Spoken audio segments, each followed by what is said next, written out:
Hello friend, welcome to my YouTube channel. Guys, कैसे हैं आप लोग? उम्मीद करता हूं कि आप लोग अपने घर पे बहुत अच्छे होंगे।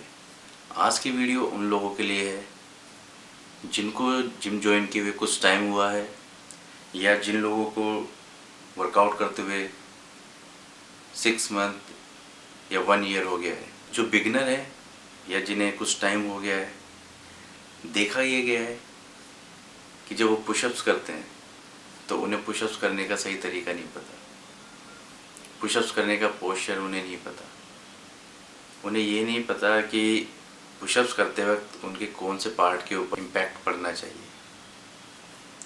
बिगिनर का समझ में आता है कि वो बिगिनर हैं, उन्होंने अभी स्टार्ट किया है, तो उन्हें पोस्चर के बारे में, इन चीज़ों के बारे में नहीं पता। लेकिन जिन्हें टाइम हो गया है 6 महीने 1 साल, तो उनको इन चीज़ों के बारे में पता होना चाहिए मेरे हिसाब से। लेकिन जिनको नहीं पता है, तो आज मैं बात करूँगा पुशअप्स को सही कैसे किया जाए, सही करने का तरीका क्या है, कैसे पोजीशन होनी चाहिए आपकी, कैसे आप अपने पोस्चर को ठीक करेंगे, और उसके साथ साथ क्या गलतियां करते हैं जब हम पुशअप्स करते हैं। तो आप भी अपने आप को चेक करना कि कहीं वो गलतियां आप तो नहीं कर रहे, और आप उन गलतियों को कैसे सही कर सकते हैं। पुशअप्स एक ऐसा वर्कआउट है जिसके लिए आपको किसी इक्विपमेंट की ज़रूरत नहीं पड़ती। इसे आप कहीं भी कर सकते हो, अपने घर में, अपने घर की छत पे, बालकनी में।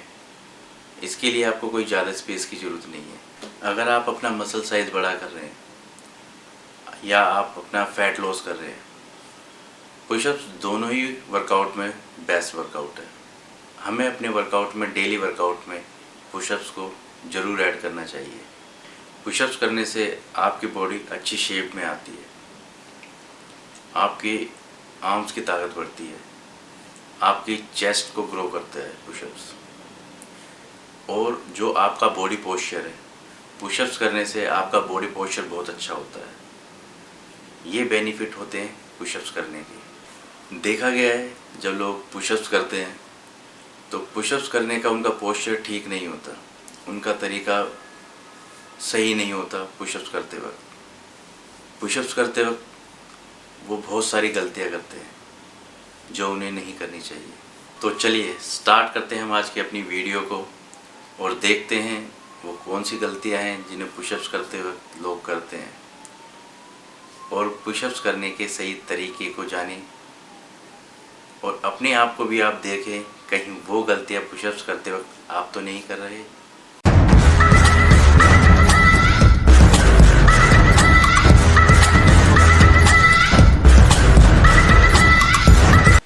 मिस्टेक्स नंबर 1, हाथों की पोजीशन। पुशअप्स करते वक्त हम अपने हाथों को अपने शोल्डर से हल्का सा वाइड रखेंगे। लोग क्या करते हैं, हाथों को ज़्यादा क्लोज कर लेते हैं या ज़्यादा वाइड कर लेते हैं।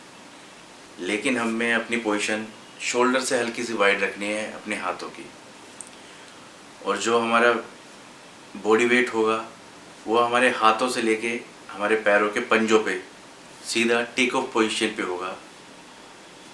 लोग क्या करते हैं कि अपने पैरों को ज़्यादा पीछे कर लेते हैं या उन्हें ज़्यादा वाइड कर लेते हैं, लेकिन जो हमारे पैर हैं वो शोल्डर से हल्के से अंदर की तरफ होंगे और पूरे स्ट्रेट होंगे। ध्यान रखें इस पोजीशन पे हमारी बॉडी वेट सर से लेकर एड़ी तक बिल्कुल सीधा होना चाहिए। हमारी बॉडी डाउन नहीं होनी चाहिए, ना ज़्यादा अप होनी चाहिए। पुशअप्स करते वक्त अपने कोर को आप टाइट रखें। कोर को आप टाइट रखोगे उतना ही ज़्यादा बेनिफिट आपको आपके वर्कआउट में मिलेगा।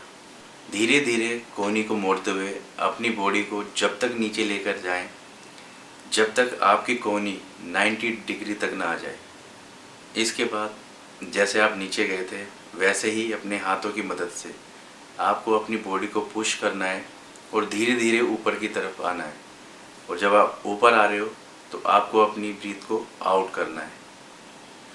इससे जिस पोजीशन पे आपने स्टार्ट किया था आप अपनी वैसे ही ऊपर नॉर्मल पोजीशन पे आ जाओगे, और ये हमारा एक पुशअप्स काउंट होगा। नीचे जाना, ऊपर आना, ये 1 काउंट होगा। इसी तरह से आप 15 से 20 कि 3 सेट कर सकते हैं, और अगर आप ज़्यादा पुशअप्स कर सकते हैं तो आप उसे बढ़ा भी सकते हैं। मिस्टेक्स नंबर 2, एल्बो की पोजीशन। ज़्यादातर देखा गया है कि लोग क्या करते हैं, जब पुशअप्स करते हैं तो अपनी एल्बो को ज़्यादा बाहर की तरफ रखते हैं या बॉडी के क्लोज कर लेते हैं। पुशअप्स करने के दौरान लोग क्या करते हैं, जब उन्हें थकान होती है तो ऊपर आके वो अपनी एल्बो को लॉक कर लेते हैं स्ट्रेट बिल्कुल। उससे क्या होता है कि बॉडी रिलैक्स पोजीशन पे चली जाती है, रिलैक्स जोन में चली जाती है। ये तरीका भी गलत है। जब भी आप पुशअप्स करते हो तो अपनी एल्बो को कभी भी लॉक ना होने दें, उन्हें अपनी नॉर्मल पोजीशन में रखें। Mistake number 3, back position.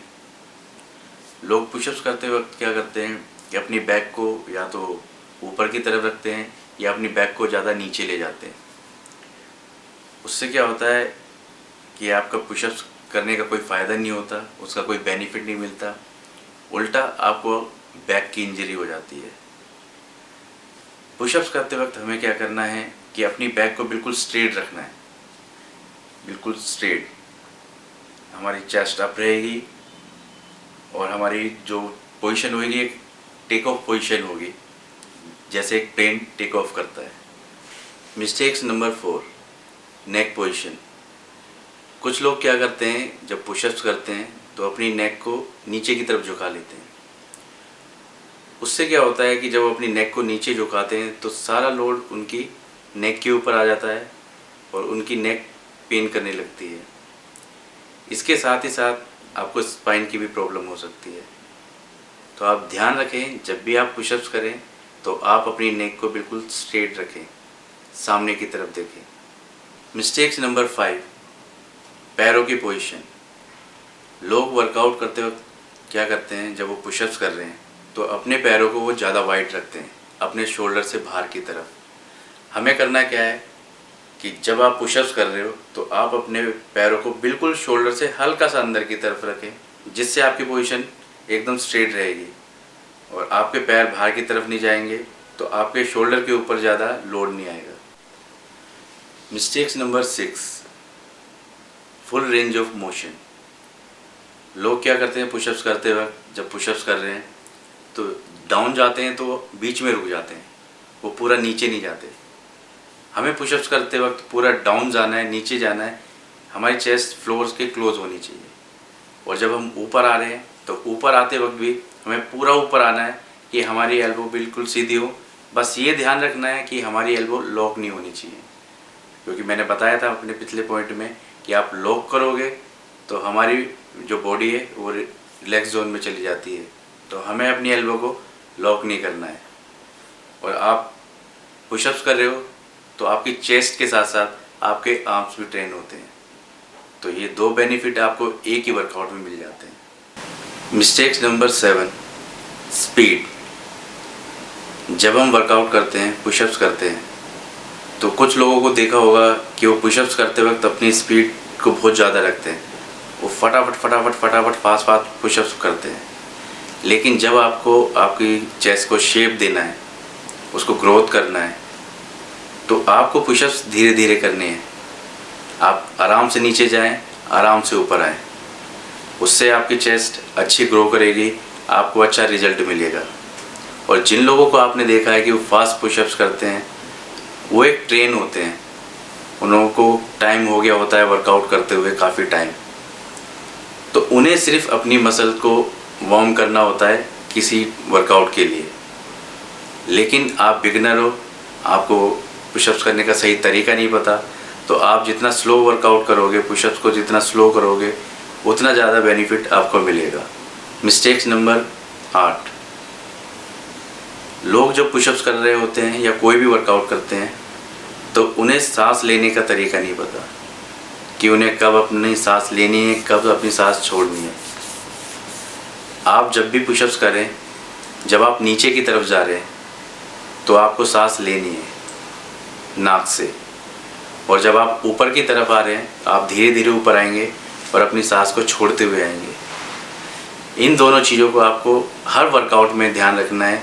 ये नहीं कि आप सिर्फ पुशअप्स में इस चीज़ को ध्यान रखें, आप जो भी वर्कआउट कर रहे हैं उसमें सांस लेना और सांस छोड़ना, किस पॉइंट पे हमें लेना है और कब हमें छोड़ना है, ये दोनों चीज़ें हमें ध्यान रखनी है। इस वीडियो को मैं यहीं एंड करता हूँ। इस वीडियो में मैंने आपको जो पुशअप्स की मिस्टेक होती है और उनके जो बेनिफिट है वो बताए हैं। अब जो मेरी नेक्स्ट वीडियो आएगी वो पुशअप्स के ऊपर ही आएगी। उसमें मैं आपको बताऊंगा कि आपका राइट पोस्चर क्या है, और उनमें मैं कुछ वीडियो डालूंगा जिन्हें देख के आप अपने पुशअप्स को सही कर सकते हैं कि उनके पोस्चर कैसे होने चाहिए, आप पुशअप्स को किस तरीके से करें। उसके लिए आपको थोड़ा वेट करना पड़ेगा, और तब तक आप मेरी जो लास्ट वीडियो है उन्हें देखें जो मैंने बेसिक्स के ऊपर बनाई है। तो जल्दी मैं आपको मिलता हूँ अपनी नेक्स्ट वीडियो में, पुशअप्स के नेक्स्ट पार्ट की जो वीडियो होगी उसमें। सी यू सून, बाय बाय।